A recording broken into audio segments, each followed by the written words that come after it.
Ladies and gentlemen, we are back with the final series of the Solo Queue Tournament 4 run by Esports Canada live at Happy Turbo Cafe in downtown Toronto. My name is Muskie Bat. I've been here with you all day, and joining me is Lord Sima. How you doing, man? I'm doing pretty good now that it's the finals. It's been a long day, but I think we're about to see some really, really good action. These two are the best of the best of this tournament. They've risen to the top, and they've really shown why they deserve to be in this grand finals. Yeah, not necessarily the highest elo teams by any means. No challengers, no diamond ones on these teams, but definitely play together the best. They have a lot of synergy. We've noticed a lot of good comebacks coming from both these teams, losing their lanes and winning their lanes in some games, but just good overall play, good understanding of the game, and really good teamwork and synergy. So we are jumping into the picks and bans. The Jinx, Kassadin, and Ziggs banned out of the purple side, and the Orianna, Yasuo, and Tristana banned out from the opposing side. We do have the first pick, Caitlyn, coming out, which we did see Atriel do quite successfully in the last game. He was a big reason his team won that against Lee Sin Baby's team. And I think the big names on both these teams would be Master of Darkness and Atriel. Those guys did really well. But of course, Expelliarmus in the mid lane, their character. I believe he's actually, maybe he is a challenger, I'm not sure. But regardless. He's Diamond 1. He's Diamond okay, 1 so right they played well together, regardless of their elo, and they actually did take that game over Team Lee Sin Baby. And on the other side, we have quite a few well-known people, including HKG Akuma and iMuffins X3, who's a pretty popular streamer. Anyways, we have got the Syndra locked in for Expelliarmus once again, and to Shizzle's Lulu down in that bottom lane, and then Crooked answering back with that Wukong, which we saw him on earlier. Did pretty well on it as well. And there's Muffins Leona. We have seen Caitlyn and Wukong be really, really contested picks throughout this tournament. And Wukong has been really helping out teams find the engages that they need and find the counter ganks especially. I've seen a lot of Wukongs in this tournament come in at the right moment to turn the fight around. And I think Crook is hoping to do that. We're going to see Master of Darkness back on that Nocturne. And we're going to see, because the Caitlyn was taken away from a trial, we're going to see him on Lucian. Maybe he can make some even bigger plays. But it's going to be rough because the Caitlyn has been really, really prominent in lane for the past few games, and whatever team has Caitlyn generally wins. And I'd like to let you guys know that we are actually at a one-game advantage towards the team of iMuffins. They came from the losers or from the winners bracket, whereas Expelliarmus' team did come from the losers bracket. So we see the Renekton locked in for the top lane. A blind pick, a pretty safe blind pick as well. Not the best champion in 1v2s or anything like that, but the classic lane bully. And picking up that Ignite really suggests that he wants to play that playstyle. If we do see the Anivia locked in, I actually really do like that matchup against the Syndra, simply because she's able to safely farm for a large portion of the game. The only thing she really needs to worry about is the long-range stun from Syndra, mostly because it does interrupt her ultimate channel when she does get stunned. I'm a huge Anivia fanboy though, and I'm really happy she picked that up. HKG Akuma, excuse me, had been playing Syndra in the past games that I've seen him on. So obviously he understands that matchup, and a good pickup by him. We'll see what kind of playstyle he looks to run. Obviously there's a lot of different builds you can pick up on the Anivia. I wouldn't be surprised if he goes for like a Rod and a Athene's Holy Grail, obviously because he wants to be tanky enough to deal with that Syndra burst. But yeah, and we see Michael hovering over that Lee Sin as the last pick, most likely locking that in. He did play that last game in the matchup against Lee Sin Baby's team again. And he's also a very good champion against the Renekton in the top lane if he's able to do well in the early game, which honestly he didn't do that well in the early game last time, but this is more of a standard matchup, two melee bruisers going against each other, and he'll have a better opportunity to really show what he's worth in that top lane. And when we get to the late game of the Lee Sin Renekton matchup, if they both do take Ignite especially, then we will see both of them, Lee Sin actually doing a lot more damage than Renekton in the late game, and if they do wind up being split pushers against each other, Maiko, if he plays well, he's going to do well in that top lane in that 1v1 matchup and be a huge threat. So we have both teams locked in. On the blue side, we do have Buttchetta, iMuffins X3, Crooked, HH Gundam, and HKG Akuma. And on the purple side, we have Expelliarmus, Tashizzle, H-Real, Master of Darkness, and Maiko rounding up both teams. I do want to point out that Purple Team has a completely mirrored team from their last game, aside from a trial playing Lucian as opposed to Caitlyn. It's gonna be interesting. Maybe these are the comfort picks for the team. Maybe it's their lucky picks. Maybe we can see a game 3 here, and I think I really want to see a game 3, considering that blue team is ahead by a 1-game advantage.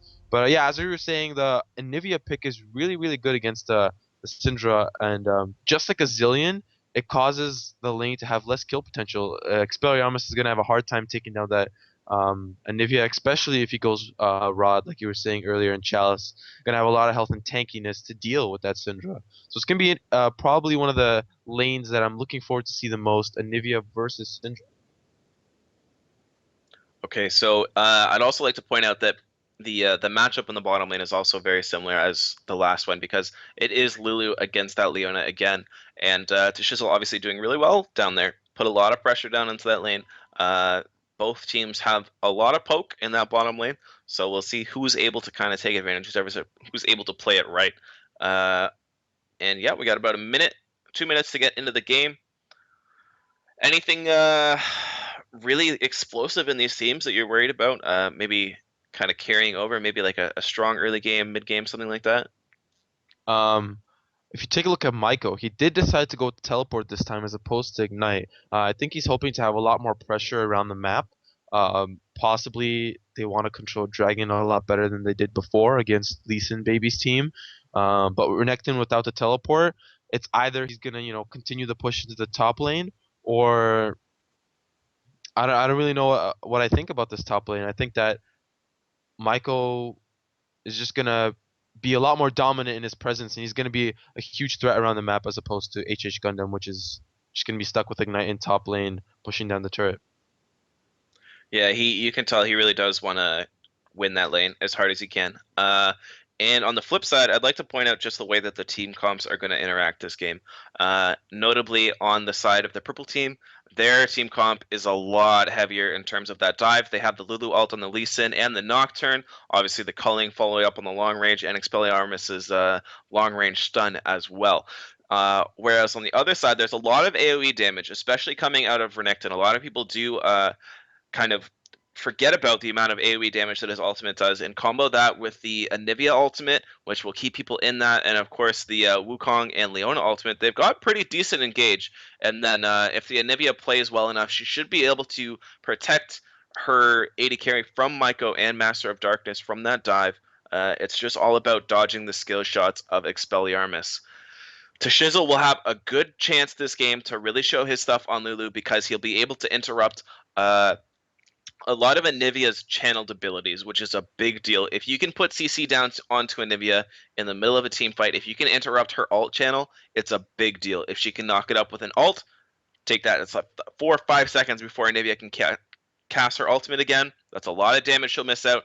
Put down the W on Anivia. Again, that's a lot of damage she'll miss out. It's another 4 or 5 seconds. Her Q cooldown is like 8 seconds, so it's a big deal. You can't really underestimate that. So as we get into the game, just to remind you guys, there is 1 game needed for the team of Crooked on the blue side, and on the purple side there is 1 game or 2 games needed to be won to take home the grand prize. So let's jump into the game. We're just on the loading screen now, and yep, you see that challenger border. He is a challenger, Expelliarmus. We'll see if he's able to carry this game against the 4 platinums and 1 gold on the side of Crooked's team. In the game that we saw with Crooked on Jarvan against Lee Sin Baby's Lee Sin, Crooked had a little bit of a rough time in the beginning of the game. We saw that the Team Crooked had a lot more strength in the late game and decisiveness. They just waited for Lee Sin Baby's team to kind of step over a little too far, and so they could punish them. I really hope that Crooked, picks up the slack a little bit in the early and mid game, so that he can find more opportunities for his team and try to get an early advantage as opposed to waiting till the late game to finally, make a lot more decisions for his team. And we are into the game, ladies and gentlemen. We are into possibly the final game of the day as well. So we'll see what happens. We'll see if Crooked is able to do a better job on that comfort pick than he was in the previous game.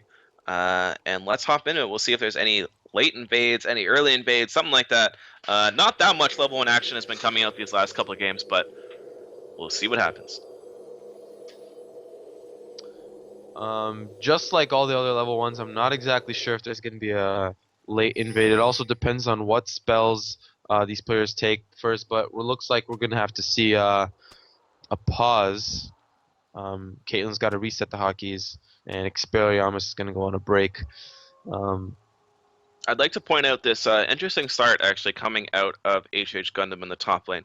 He decided to go Ignite because he wants the kill potential. However, he starts the Doran's Shield, which is kind of not really what I expected coming out of him, to be honest. I figured that as that Renekton, and with the early gank pressure that he has with the Wukong in the top lane, he's got actually a really solid level 3 gank, obviously because he can stealth in there if he plays it right, maybe a lane gank or something like that.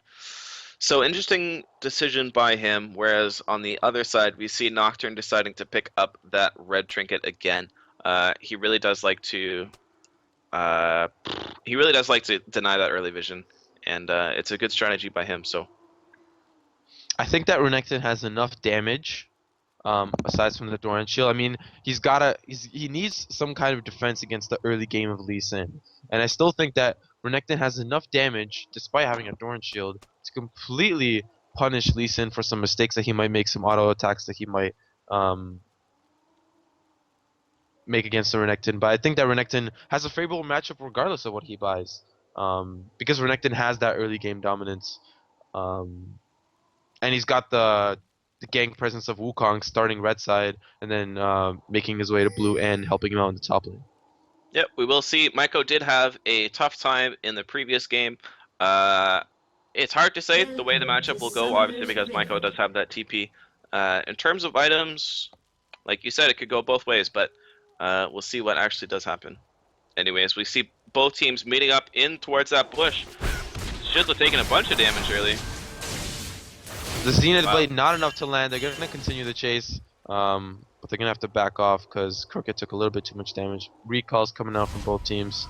That was really close by Muffins. She almost got that Zenith Blade down, and that probably would have been a kill had it landed. Also, great job, Master of Darkness, kind of delaying Butt Cheddar from recalling. I mean, it's not going to do that much, but still, nonetheless, good Q. And if Master of Darkness wants, he could really clear out that ward in that single bush, but I think he's just going to have a safe start, along with Wukong going to have a safe start as well. So more about that top lane matchup. It really depends actually what Maiko decides to level first. If he levels his E first, he'll be able to push the wave in on Renekton, especially because Renekton's when you trade with Lee Sin's E, it's very detrimental to the opponent because it slows down their trade potential as well. So if you try and trade while Lee Sin is trying to push the wave, it's a pretty bad idea. If he decides to level Q, he'll be going for that kill potential, and if he levels W with that max E as well, then he'll just be all about pushing that lane and sustaining. So we'll see what happens. I wonder if purple side wants to get a little bit of harass like they did last time, but blue side's going to take the safer route through the tri-bush. But Atrial and Tashizzle are going to get to lane a lot earlier than Buttshedda and Muffins are, and I think the Zenith Blade does connect. They're going to get a lot of harassment to the Tashizzle. Lucian tries to return. The exhaust coming out to Buttshedda. This might be the kill. Unfortunately, is not enough damage coming out from Lucian. Exhaust popped on Lucian as well, and Tashizzle falling really low from the kill over Peacemaker, but nothing's really going to happen. But in the mid lane, we do see that the flash does come out from Expelliarmus, but he does make it out alive. Really, really hot stuff right at the beginning of the game. That's what I like to see. Yeah, interesting level 2 gank in the mid lane, but look at the amount of fighting going on down here in the bottom.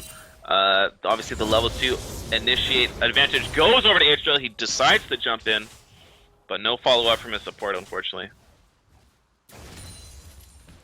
I really like the way that Tashizil manages his auto attacks. You know, he doesn't completely stay on the enemy. He likes to, you know, auto attack and back off. And a lot of mistakes are usually when you get too close, like just right now. Zenith Blade does land, Stand comes out, but Sun comes out, but Butchetta not there to, you know, help follow up. And both bot lane are pretty low. Both bot lane players are pretty low. Butchetta is actually playing this really well. If you notice, every single time that Muffins goes on to Shizzle, Atrial starts to go on iMuffins, and Butchetta decides to go onto Atrial. It's the way you play bottom lane. If he has a good understanding, which it seems like Butchetta does, he understands that that is how you should play the lane. You should never really focus the support because the AD carry gets free damage out on you. And obviously the support has a lot more sustain than the AD carry does. The only issue is that she's had a little bit of mechanical errors, missing auto attacks that are free, missing Qs that should be hitting 2 people, that kind of thing. So we'll see if she's able to keep it up. And in that mid lane, we actually see the base coming out early, coming out of Expelliarmus. And here's the catch in the jungle. Nocturne falling a little bit low. He tries to use the tether, but it's not going to be enough. Great catch from Crooked. I was about to just about to mention after you're done talking that Crooked has been playing really aggressive this game. He's been in the jungle. He's been trying to find picks in the mid lane. I really have to commend him for, you know, picking it up this game. Yeah, look at Master of Darkness picking up 3 wards. Doesn't want that to happen again. But that is exactly what you do against a Feral Flare jungle. Like we said, they're focused on farming. They're not about that early game damage. They've got attack speed, that kind of thing. And, oh, good catch on Expelliarmus. Unfortunately, Anivia won't have the damage to kill her, especially with no Ignite. She needs to good get a couple return combos damage from Expelliarmus. That was a good return damage. Gonna put Akuma really, really low there.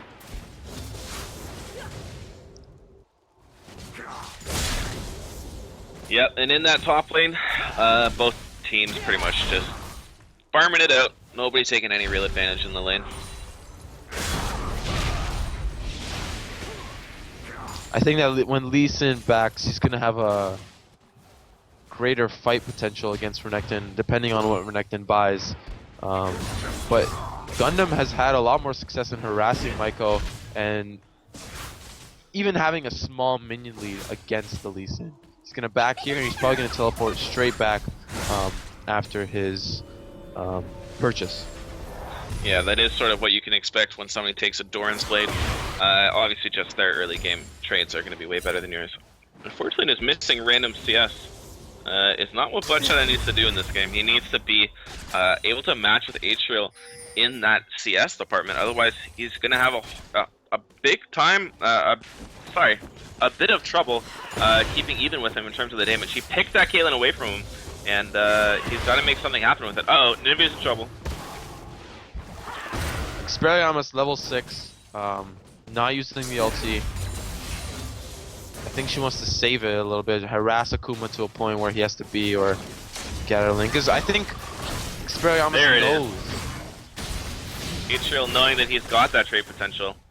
However, the range really hurting him on the turn back. But you can see, he went directly onto the Caitlyn instead of Shizzle that time. Here comes the return, the heal coming out from Shizzle. He's gonna turn onto the Butchetta, but both of the exhausts is gonna be the kill for Lulu, and he's not gonna get the double onto Lucian. But like you said, great choice by Butchetta. Yep, fantastic play by him.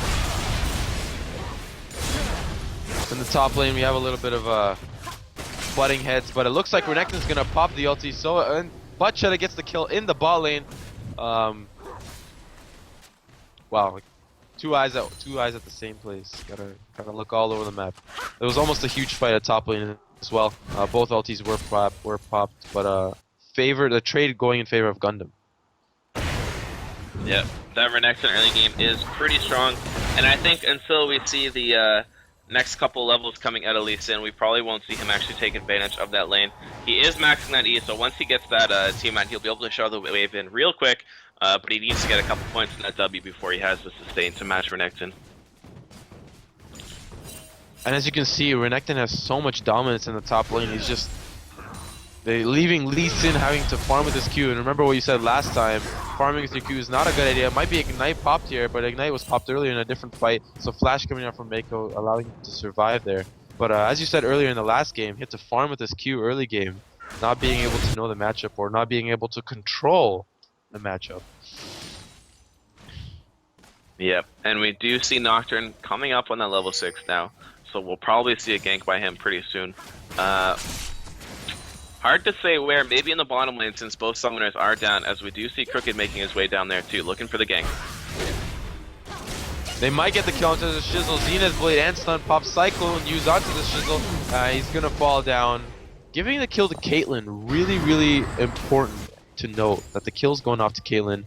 Gonna be a huge force. Here comes the rope from Expelliarmus too. He's going through some wards, so they do know that he's coming, but there could be some sort of pick set up onto him if they decide to go for it. Master of Darkness in the top lane, nowhere near for that counter gank. They decide to just play it safe and back off. And Nivea's in a really good spot right now, considering that she has gotten her level 6 without getting too far behind. Obviously, her early game farming is brutal.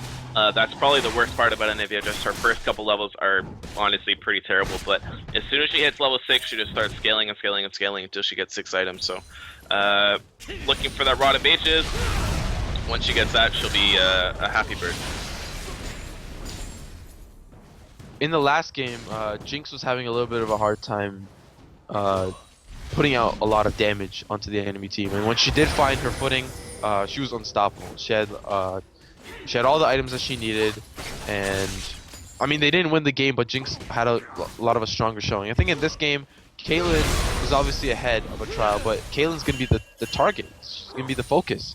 And Nocturne's just going to go straight to the back line, and Syndra's going to nuke that Caitlyn as well. So I think even though Caitlyn is fed, it's kind of bad news for Butchetta, because he's going to be the main priority for the purple team. But that's what I was talking about in the past when we were at the Champion Select. Oh, a little bit of a fight here. Crooked caught. Michael doesn't have flash. Managed to get this my play, but it's going to be the Dragon for red side because they see the Crooked's in the top lane. The ult going out to Caitlyn, just like I said, Relentless Pursuit, waiting on Cooley, doesn't make it over the Dragon Wall. He's going to try to use his ultimate. Wild Growth going on to Master of Darkness. He has no mana, he can't use the Shroud of Darkness to get in, and he's going to get the kill onto Caitlyn, and Syndra going to be continuing the fight. Teleport used by Lee Sin, this is why he got it, but he's only going to teleport down for the Dragon. Great control from red side, trying to get back into the game and push a lead with this Dragon. Yep, almost falling down after, holy moly, exhaust right at the right time. The slow wore off, so he didn't get the double damage on the actual E. Unfortunately, that was some actually pretty terrible play by HK Akuma. He moved down there way too late. Wukong wants to go in for that. If he has flash, I think he'd do it. It's a pretty aggressive trade though, going in for that kill. Yeah, HKG Akuma waited way too long in that mid lane, opting to push it up first, and his team just got rolled over because of it. He wasn't there to back up his team, unfortunately, and that's what happens. Unfortunately, just a little bit of miscommunication can really turn these games around. And because Lee Sin teleported to the fight, he's going to be missing on a lot of CS. Renekton can't really get big off of a huge farm lead. He can only get tankier to help benefit his team in the late game. But nonetheless, it's going to make him a powerful opponent when he gets back. And maybe duels Lee Sin, because his teleport is down. He's not going to be able to help out his team until that teleport is back up. Interesting build coming out of Michael in the top lane, opting to get that Spirit Zone second, which leads you to think that he's going to want to get out of that lane ASAP. He wants to go help his team. And really help snowball that team fight that they just got. Generally, as a top lane Lee Sin, you'll maybe go for that item either third or fourth after you get your either like a Sunfire Cape or Randuin's or something else like that to help you take advantage in the lane. The Spirit Stone doesn't really do that much for you, to be honest, at this point in the game. The benefit that it does have is exactly what he's going to do right now. He's going to ward that blue buff. He's going to try to get vision onto Crooked. He doesn't actually ward it, but he's looking to find the Crooked. Q's over to the clone. He's going to get Cyclone and stunned from Renekton. Really bad decision to come fight Crooked in the jungle when you know Renekton's right there. And a little bit of a tussle in the bot lane as well. Butchetta keeping out the harass, and Muffins, they might be ganked here by Nocturne. He does not have his ult up, but it might be up in a few seconds. Syndra coming down as well. They might potentially dive this bot lane. Yeah, it is possible. They do have the Nocturne there. His ult up is going to be up in a second. And here it goes. The flash scatter of the week ult comes in onto the Butchetta. Muffins does fall to Lucian, but I think Butchetta will get away. Renekton gets the top turret while they decide to take the bottom turret as an answer. So even though Caitlyn has these 3 kills, she's actually way behind Lucian in terms of items. He has so much on her. He's actually ahead by about 100 gold in terms of the gold differential. And that's with just 1 kill on him. So you can see kills really don't make that much of a difference. Caitlyn taking a very strange build. Not sure how to feel about that, to be honest. I don't exactly know what she's going for either. You can't really do a lot of damage with crits if you don't have any damage. I think, as I was saying earlier, the fact that Caitlyn has a lot of kills isn't going to really mean that much. They're going to focus her down, and like you said, Lucian's ahead as well, so it's 3 kills on Caitlyn. Something that I'd like to point out this game is that HKG Akuma is deciding to level his Q second, his Flash Frost second. And when you're playing the role of like an assassin Anivia or like a huge damage Anivia, I understand that. But when you're playing more of a protector AD carry style like we see with this team comp, what's going to happen, she needs to be maxing her wall second. And I think it's a big mistake for her not to. Here's the fight in the bottom. Exhaust coming out to Butchetta, Wild Growth used onto the Shizzle just to survive the damage. She's falling a little bit low. Frostfang used, the ult coming out from Lucian. Wow. Butchetta does not fall, but he's going to flash lens. Exhaust used to try to negate the damage, but it's not going to be enough. Atrio going to continue to chase Zenith's Blade onto the Shizzle. Heal used to negate the damage, and they're going to get the double kill for Lucian. Greatly played. Little bit of micromanaging there, and just incredible. What we were talking about though, in the bottom lane, she didn't have the right items. Good trade by Anivia, but she's got no mana. She could be in trouble here actually. But the Q is not in the right place for the stun. Good positioning by Anivia. She gets caught out. Here comes the ult. She does have her egg, so she will be okay. And she pops the barrier too, so nothing pops. But here's the Wukong. Wukong Cyclone, barely touching Expelliarmus, and it's gonna get him. Very well played for Crooked to come in to counter gank that. Really great play from Crooked so far. Yeah, definitely a comfort pick for him. We did notice that he's playing way more aggressive this game than we're used to. But I can't really say the same thing for HKG Akuma. Like, he's doing okay. He's 0-0-1. He's sitting tight on farm, but this is really where Anivia power spikes. And I don't know, he doesn't really seem like he's taking that much control of the lane. He always seems to be out of mana and kind of a little bit late to every kind of fight. Crooked there really to back him up though, and that's what you need. It's not a solo game, it's a team game. Renekton coming into the mid lane looking for blood, but Nocturne coming to answer for that. The Wild Growth coming in onto Nocturne so he can dive the turret. Ignite coming onto Massive Darkness. It's not going to be enough. He does fall. There it is. No kills taken, and Anivia's going to get the kill onto Lucian. Zenith Blade does miss onto Maiko. Syndra here going to get the kill onto Crooked. She's going to get the double buff. Maiko here to kind of help tank a little bit of the damage. Expelliarmus used the Dark Spheres and is not going to be enough, but Akuma is going to get dived by Maiko there. The passive still hasn't procced, but they do get the kill onto Muffins. Great little bit of micromanaging there, but Chetta's going to get that bottom turret to kind of answer for all the fights that's been going on in the mid lane. Yeah, and that actually does open up a possibility for a counter play towards the dragon if they do choose to. It would be a little bit risky, but they do have site control. However, it looks like they will decide to back off and play it safe.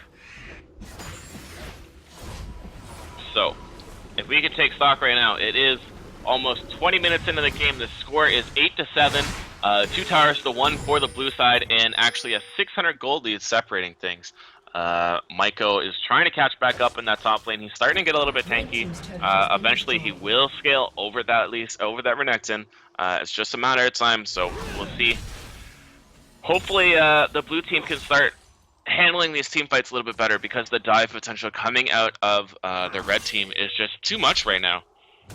We talked about it in the Champion Select, and until Anivia gets like that rank 5 wall and she's able to really peel for her carry, she gets the CDR that she needs, I think they're going to be in trouble, especially until Caitlyn is able to upgrade those items and actually become a threat in the late game. I kind of want to talk about the itemizing from Syndra. Uh, Correct me if I'm wrong. I think we're used to seeing her build Deathfire Grass, but this time she's opted out and decided to choose the Athene's Unholy Grail. What do you think about that? I'm pretty sure that is like the more standard build, especially when you're playing against the farm lane like Anivia. All you want to do is just push the wave back at her and look to roam. So smart decision by her, especially considering that a lot of the damage this game will be coming out of magic damage. Obviously, Leona proc, the Renekton ultimate is where most of his damage comes in the late game, the percentage damage, and of course the Anivia. So obviously, the DFG is kind of staple on that champion, so she's going to look to pick that up next, and then probably avoid Staff after that. I do feel like her damage is going to be a little lackluster for now, but the opposite side of that is that she can throw a little bit more balls around during the fights, as opposed to just having straight damage, which I think I would have Not preferred. only that, her stun's going to be up a lot sooner too, which might help her here. She's gonna try to get the scatter leak, but she didn't throw the ball down in time, so and then the wall's gonna be put up, but great damage still on Anivia. Not gonna be enough to kill her though, but still great damage nonetheless. Great gank from the Shizzle coming in with the Frostfang, but really lackluster with Expelliarmus missing Scatter of the Week. Yeah, I think maybe just a little bit of a mechanical error there. Maybe not realizing he had to put the ball down. Might get the kill onto Akuma. Great play. I didn't know the passive was down. But here comes Crooked. He's hoping to get a kill, but he didn't know that Nocturne was going to be there. Renekton in the backline, 1v4ing everybody while Lee Sin kites around the Muffins and Buttshed. But great play from Red side. Really decisive control. And Lee Sin at the right place at the right time. I don't think I've noticed this before, but in every single game, he's there for his team, and he turns a 5v5, 4v4 into a 5v4 instantaneously. Yep, and he is going to go down to the... Oh no, the heal coming out to save him. But at the end of the day, that is what matters. And being there for your team, understanding the way your team comp needs to be played, it seems like the advantage is actually on Expelliarmus' teams this game, because we do notice that it seems like in previous games, the blue team has played a little bit better in terms of understanding the way that their team comp is supposed to be played. And it's not so much happening this game, because what we need to realize is that with the Anivia pick, with the Wukong pick, and with the Caitlyn really not having her items yet, they need to just stall out the game. There's so much dive coming out and long-range assassination coming out from the red team that these mistakes will get punished very hard. The Lee Sin's able to jump in, the Nocturne ult, of course, and then the Lulu ult to help follow that up is it's a big deal. And if they keep fighting, picking fights like they have been, without farming up, without letting Anivia get big, without letting Caitlyn get big, there's going to be some issues. Anivia's real strength comes in her ability to protect the carries and obviously hold the lanes as well, prevent them from being pushed in. Anivia is going to be okay here, even though she uses her spells, but looks like they're trying to set something up. They're going to completely pinch them in, but I don't think they're going to really do anything to completely pinch them in. They're going to let Renekton and Anivia walk. I completely agree with what you were saying.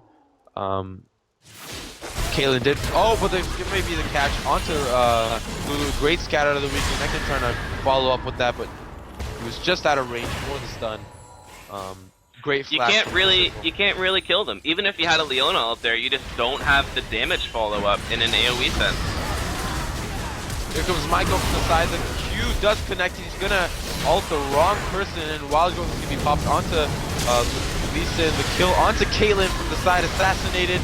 Renekton is gonna get away from that, but they're gonna continue the fight. Master of Dungeons just completely gone deep. Wukong gonna get away from that as well. Scatter of the Week just landing onto him. The Glitter Lad's gonna go, but he's gonna get the kill onto Syndra with the blow as well. Great turnaround from Wukong. I really thought he was gonna fall there, but nonetheless, still a great fight. 2-2 exchange, which is the even fight. Yeah, I wouldn't necessarily call it even, just because the kills are going to the right people on the side of the red team, and it's really not helping the blue team. Like they played the laning phase well, so they're able to kind of, you know, win these fights a little bit. Also because they have that Renekton power spike right now, but it just seems to me like the longer this game goes, if they don't really figure out how to play their team comp, they're just going to keep getting dove, keep getting picked, and trying to set up fights and force fights that they really can't do right now, to be honest. If they want to set up fights like this, they need to be doing it in the jungle with a higher level Anivia wall where they can be forcing flashes simply by a wall. You're absolutely right. Even so, I do feel like Red team does have a lot of mobility, but you're right. They Anivia would force a lot of flashes if they had a skirmish in the forest. But Red team chooses to dictate the match. They're dictating the flow of the game, and they're choosing to have the fights in the middle lane, and it's working out for them. Yeah, I really do think that if Caitlyn can get big enough... Oh, Michael's in trouble. He does have his ult though, so most likely he'll be okay if he needs to use it. But I honestly think until Anivia and Caitlyn can get big, along with that Wukong combo, like... I don't know, I think they can turn it around if it gets to that, but like these kind of moves, I don't really agree with this right now. They're gonna try for the Baron call. Lee Sin has vision of the Baron, he uses Q. Caitlyn doing a great job of harassing a trail on the other side. Scatter the weak landing onto, looked like 4 people, but it was actually just 3 with the clone. They're gonna back off from Baron because they know that they can't fight this. They know, or they'd rather not take enough damage. They'd rather not take harass from Baron and see if they can Baron dance the cell. Anivia really needs a blue for these kind of engagements. She needs to be able to keep her ultimate up, and she needs to be able to play the defensive mage, because that's what she capitalizes on.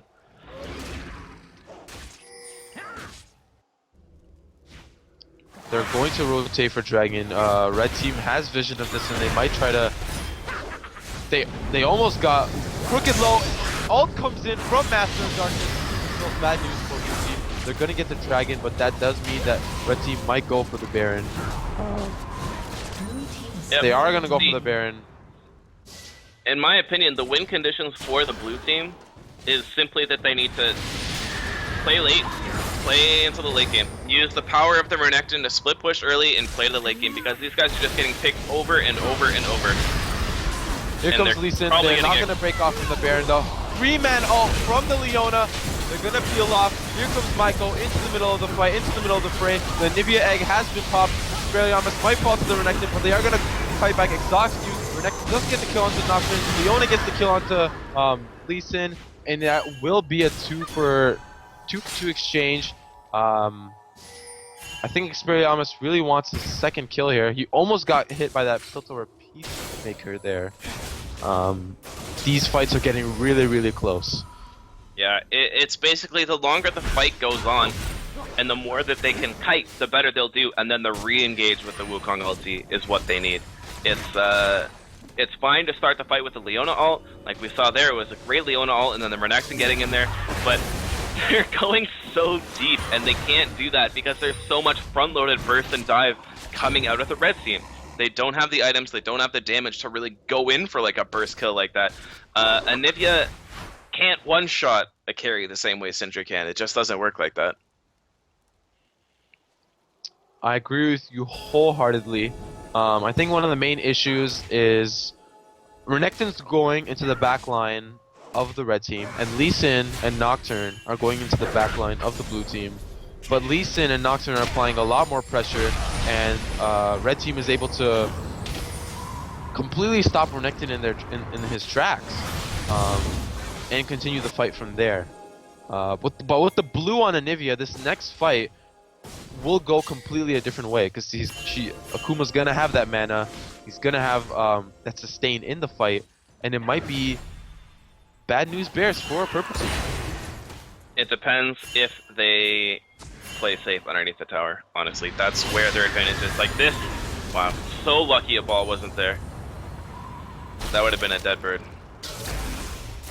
Unfortunately, that wall just a little bit too small. It doesn't have enough levels in it yet to really lock off that Lucian and force the engage. They're going to be rotating to the bot lane. Yeah, good movements right here. They might get the kill onto Leona. Scatter the weak use. gonna flash out, but she's gonna get killed there. Great play. They had the vision control, and now they're gonna get that mid turret. Yep, and that's exactly what they need to be doing. They're playing their team much more appropriately. See, that's the catch that you're looking for. Perfect. Good engage. Wild goes Unfortunately, onto Syndra. Unfortunately, Crooked does manage to fall because of that. Akuma is still continuing the chase. He's gonna get maybe a double kill onto that Lulu. Here comes Nocturne with the re-engage. They're gonna go back in. Scatter the used onto Akuma. His passive is still up, so the egg will pop. Caitlyn getting the kill onto Nocturne. They're all falling dangerously low. Don't focus the rejection. Focus the Caitlyn. She's gonna be in the back line, getting all the kills, and that's gonna be ace for blue team. okay, so you see how differently that fight went? Simply because they played their team comp the way it was supposed to be. Unfortunately, Akuma actually made a severe mistake there. He had enough mana to keep channeling his ultimate, but for some reason he turned it off. Maybe he just didn't see it, a little bit of a micro mistake. If he hadn't have done that, he would have had the damage to actually kill the people that were on him, and he would have been safe that way. But yeah, just like that, they get the proper wall with a flash down. That's how you take advantage of it. That's how you make the catches on the right people. And if they keep playing like that and they use Anivia properly, then they can actually continue to keep this going into the late game, where you see Caitlyn actually making a difference now. She's caught up to the Lucian in terms of farm, and that's a big deal. Sure, the gold isn't quite the same, but she's putting out a lot of damage. It's pretty much even. And that was with Baron, too. Oh wait, did they actually get Baron? Maybe it's they up didn't now. Get Baron. It's still up. Okay. It's still an objective to be contested for. I also want to mention that Anivia had to blue that fight. That's gonna really make her spells a lot more potent, and she's gonna be doing a lot more damage because she's gonna be able to use a lot more spells. But without the blue buff, I think that the fight could go really either way. But if they use their team comp to what they're supposed to use it for, but Scatter the Weak is gonna come off. The egg is down. They're gonna get the counter. Oh wait, the egg is not up. They're gonna get the kill regardless. And Akuma's just got tough. And that is the same mistake that this team has made all game. They played one proper fight. Even with a man down, you saw just how well it worked. And I don't know, what can I say? They're gonna contest this Baron. The Baron is still at half health. They're gonna re-engage. They're gonna turn around, fight onto Movements and to HH Gundam. Lee Sin deep into the fray. But the 4-man Cyclone, great play from Crooked. Caitlyn's gonna be in the back, just auto-attacking everybody. Crooked's gonna fall from Scatter the Weak. Nocturne's gonna pick up that kill. Caitlyn's just so confident right now. 2 for 2 exchange, and you're not gonna get that Baron. They have to escape. All coming out from Caitlyn. But not gonna take the lead. Great play from Caitlyn to kind of make up for some of the mistakes that they have kind of pushed themselves through. Yep, and they might be able to take a tower off this as well. Looks like Caitlyn they built is back looking up. really confident right now. Yeah, she is. She's definitely picked up the kills she needs. She's gonna go back and probably pick up a Bloodthirster, and it's definitely a good spot for her to be in. She's going to power spike really hard after this, and if they honestly take control of their own jungle and they stick together, then they should be okay in this game. And all they need is this one game, this one victory, and they'll have won the entire solo queue hero tournament. It's looking like it's going to be in their favor so far. They have extended the lead by about 1k back into the favor of blue side. And do you think that the reason why purple side is having a little bit of trouble is maybe because of their build choices? I want to talk a little bit about Lucian's build right now. Do you think that is a good choice for him to go? It's okay, honestly. I would actually prefer a Bloodthirster and even like a Phantom Dancer or a Shiv on there as well, because he's not getting enough crit out of the Triforce. He only gets 10% crit from the Triforce, and that's really not enough to make the most out of your damage coming out of an Infinity Edge. But talking actually about the blue team's itemization, I think the correct choice for Anivia wouldn't necessarily be the Zhonya's. I mean, she can use it against Expelliarmus, but Expelliarmus shouldn't really be able to get in there on him, and even if he does, he should have his egg up if the team is playing to their win conditions. I think a Void Staff would be the right choice here, so that he can quickly kill the divers going on to his AD carry. That's what he needs to do. His Caitlyn is strong. She's got her last Whisper now and a BF sword. Like, this is where you want to be if you're the blue team. This is perfect. The Baron is still up. They can still force that objective. they have the potential. Even though the Renekton is starting to fall off now, he's still a tanky frontline, but this is not the right answer for Crooked. If Nocturne decided to go in there, he would have been in a lot of trouble. No flash up, he had no sight on the opposing team, and he still just decided to go in blind almost. I think it's really up to Akuma to maybe make the calls, or somebody on the team to make the calls, because Crooked kind of went in by himself there. But it does look like blue team has the superior vision, and they're a lot more confident in controlling this Baron. Yeah, it's not that they're a bad team or playing poorly at all. It's just I feel like Akuma is more of a Syndra main, and he might not have the same experience on Anivia that he does on that champion. And because of that, oh, that could be a kill. Good flash though. Oh, the flash from the Shizzle, what a support. Master of Darkness getting kind of separated from his team here, but they're gonna kind of continue the battle on two sides of that little corner there. Lucian's gonna stick around. I don't think that's gonna be good for him because they're gonna just contest the Baron. Crooked is low as well, taking some damage from Lucian and Syndra. Yeah, this is a good opportunity. They'll be able to steal the Baron. Especially because their top lane is pushing. They don't need to commit to this Baron necessarily. They can wall somebody out and they can force them to go back and deal with that top lane. But here comes the engage. And Nocturne goes in all by himself. Why did you do that? The wall separating Nocturne from his team. That is a really bad call. And now a little bit of misplays actually coming out of the side of the red team, unfortunately, and that is not what you want to do in this situation. Giving the protective defensive team comp an advantage is the worst way to deal with this team. Basically, like, you need to have them pinned down, and you need to take every advantage you can. Use your picks at your advantage. If they're at your doorstep, it's not necessarily a very good sign because they'll have so much room to kite back with. They have that entire lane to go right back to their towers, and they'll never be cornered or pinched into a situation. As long as the team fight is played properly, they should be okay. With all the CC coming out from blue team, red team really needs to answer with some better itemization. With all the lockdown that they should be experiencing during these team fights, QSS or Mikhail's would probably be a better pickup. We see that the Lulu does have the Mikhail, so it's going to be protecting the team quite a bit, but maybe a QSS onto Lucian might be helping during out these fights. They're going to push into the top lane. They're kind of separated here. Nope, this is good. Look at their bottom lane tower. It's being shoved in pretty hard by the minions. As soon as somebody has to go down there and deal with that, they'll be able to pick up one of these towers. They should be at the top tower right now, sieging that tower. Unfortunately, Wukong deciding to go back, missing that opportunity that the map actually gave them. Maybe they'll rotate down to bottom and try and pick up that tower, but that's actually a big mistake coming out of the blue side. They needed that sort of advantage. That could have been an inhibitor tower very quickly for them. They're gonna dive onto the Shizzle. The stun comes out. Scatter the weak used onto Akuma. Used barrier to kind of negate the damage, but he is gonna fall here. Exhaust used onto Akuma. They're gonna get the kill, and Renekton's gonna get the turret, and they're gonna back off. What are they doing? Why are they that far up when your AD carry is base and your jungler just went base?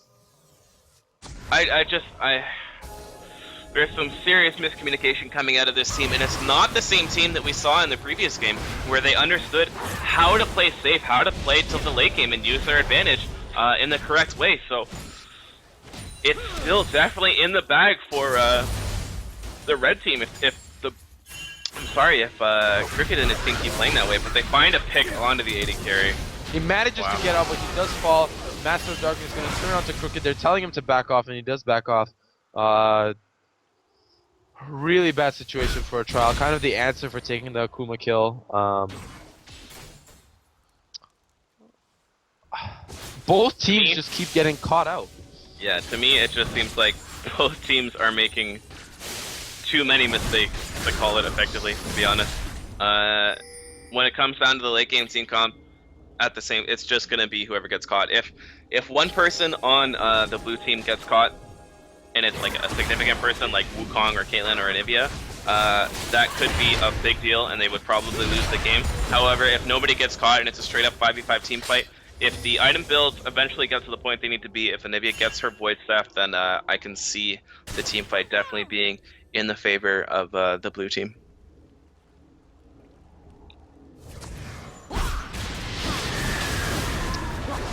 Blue team is gonna go for this dragon here. They have complete control of the map. It does look like red team is kind of hiding in their base because there's nothing else they can do. The picks are going into favor of blue side, and they're running with their tail between their legs here. There is a lot of vision coming up from the red team, which is perfect. They're delaying off of a Baron, and that's pretty much exactly what they do. They don't want to get caught. They just want to play safe, wait for that Baron to go down, and they're doing fine at this point, in my opinion.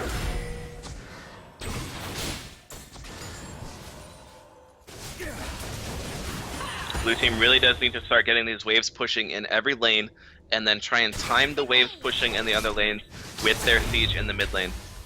However, they are split a little bit, and this could be bad. Here comes the engage, though. Almost gonna get the kill onto the Syndra. She does have to flash it. Wild Growth is used onto Syndra. Nocturne in the back line all by himself. Leeson comes to join him. They're gonna get the kill onto Renekton here almost. He doesn't actually fall, but the ult used onto Renekton. Mikhail's onto Syndra, so she survives. Great kill for Caitlyn, and they're just gonna push down this turret and get the inhibitor as well. Really just bad team fighting from red side. Exactly like I said. I wouldn't even say that it's bad team fighting. I'd say that it's good team fighting coming from the blue side. Mainly the Anivia, who actually chose to wall out the 2 carries, allowed the front line to dive, and actually was able to secure a bunch of kills that fight. Caitlyn's just gonna sit there and auto attack the turret. They're gonna get the inhibitor, but they're not gonna push any further advantages. They're just gonna back off and take this game slowly, just little by little. That's exactly what they need to do. They could even rotate down to the bottom lane. They have, oh, their Baron is off, so they won't have the regen anymore. So I would actually suggest them warding up the jungle, basing, and then trying it all over again, either in the top lane or in the bottom lane. They need to get both lanes pushing. Unfortunately, there is no TP on the Renekton. I would have preferred for there to be a TP so he could push and then join his team when the time comes. But you can see the way that the team fight is playing out when there's nobody getting caught is exactly the way that it should be. The Anivia is playing it fine. She just needed to get to that point where she had the wall maxed. Unfortunately, she chose to max at third, and that kind of did make the game pretty risky, to be honest. There were a lot of opportunities for them to lose, but they've held on. And they're, like I said, just this one game is all they need to win the entire Solo Queue Hero tournament.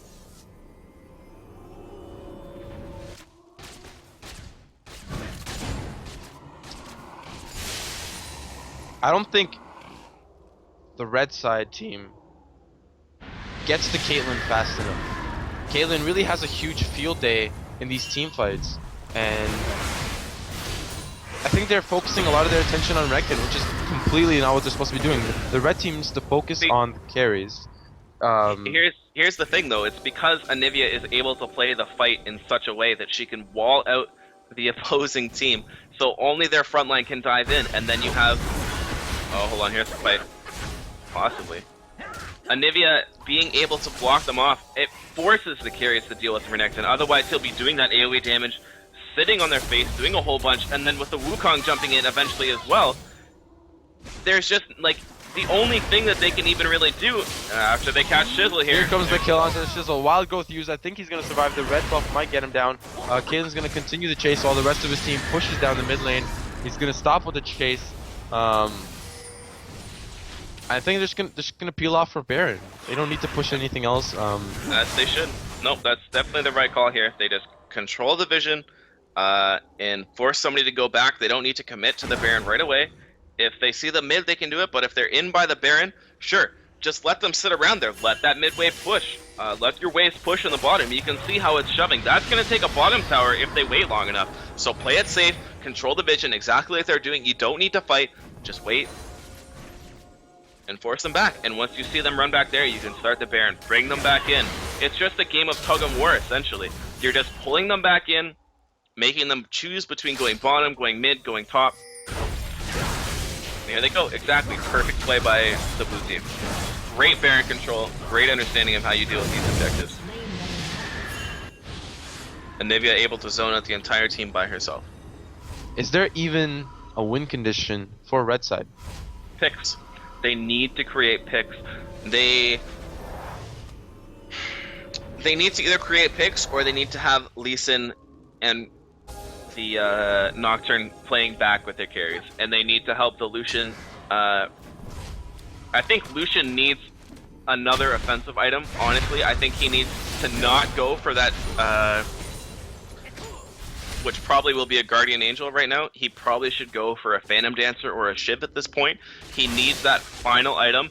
Even a Bloodthirster would be okay if he needs a little bit more defense. But with that Blade of the Ruin King, he should be slippery enough with the Lulu peel, and with the other two divers on his team. If they peel for him, he should have the ability to kill the Renekton, because that's what happens. He falls off. He's not quite the same damage threat as a Nocturne. He's just a tanky beast right now.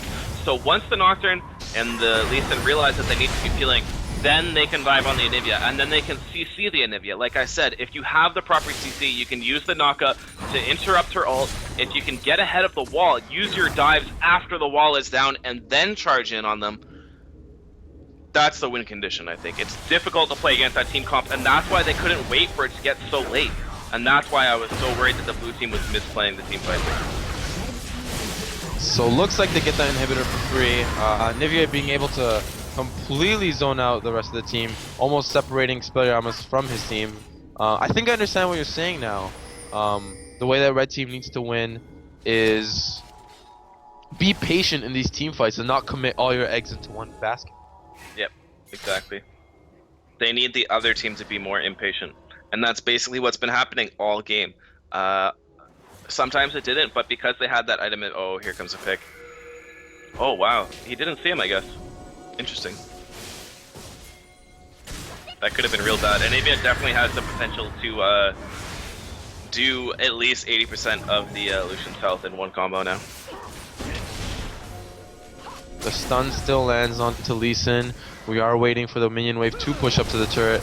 They're gonna pretty much get the turret for free. Caitlyn's just in the back, auto-attacking that turret. Red team can't really do anything. They're kind of afraid to engage. And the minion wave, blue team's just waiting for the minion wave to catch up with them so they can re-engage onto the turret and then probably get another inhibitor. Yep, this is not an easy team comp to play coming out of the blue side, but they're doing a good job. They've finally learned what they need to do. They just need to not take so much poke and they'll be fine here. Caitlyn putting up work onto the turret. They a little bit impatient. Taken to half health. I think blue team should back off of this fight. Anivia really low, and so is Caitlyn, but she is going to sustain right back up.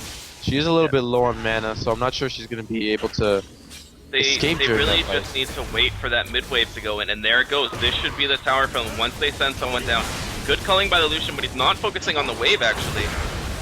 The turrets are knocking on the front door of red team. They're gonna get the egg onto Nivea. Nocturne goes in. Renekton switches spots to go into the backline. Expelliarmus flashes over. Lots of stuff going on everywhere. They get the kill onto Renekton. Notice the Nivea right there.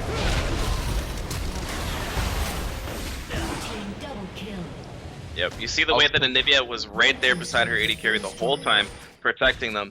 And although they played that siege a little bit incorrectly, at the end of the day, it went well for them. They got the minions to take down the two towers for them, and it looks like the game as well. And now will be the blue team knocking down the Nexus, and they're going to be the champions unless something happens here. This is the end of the solo queue hero tournament number 4, going over to the blue team of HH Gundam, HKG, Akuma, Crooked, iMuffins, and Buttchetta on the blue team. I'm really happy to see them being able to actually grow as a team throughout that game and really come to understand that they knew how to play the comp. It was just a matter of time until they really worked it out together as a team. And yeah, no, really fantastic play by them. Good game. And yeah, do you have anything to say? That was an incredible game to watch. And I myself was with the blue team trying to understand how their comp was going to work, but they really made it work in all the last team fights there. Red team was just a little bit impatient, and I think they really wanted to win. They were really trying to claw their way back, but it wasn't enough, and blue team did an incredible job with their comp near the end of there. What an amazing tournament, and I'm glad to have casted it alongside you and Frank. Yeah, man, for sure. If you guys want to follow us on Twitter, my name is MuskyBad. You can find me at MuskyBad on Twitter. How about you? I am at Lord Simo on Twitter as well. Thank you guys for coming out and watching on the stream. Yep, and a big shout out to Esports Canada for running these kinds of events. To Happy Turbo in downtown Toronto for helping us make this all happen, and of course our streamer. I'm not sure if he wants to call me Tricky Love. Yeah, I guess I'll call him Tricky Love. He's another member of Esports Canada, and he was with us all day as well, hiding behind the scenes. Big shout outs to him, and thanks to all you viewers as well for coming out and hanging with us. That's it for us, and we'll see you guys next time. Take care.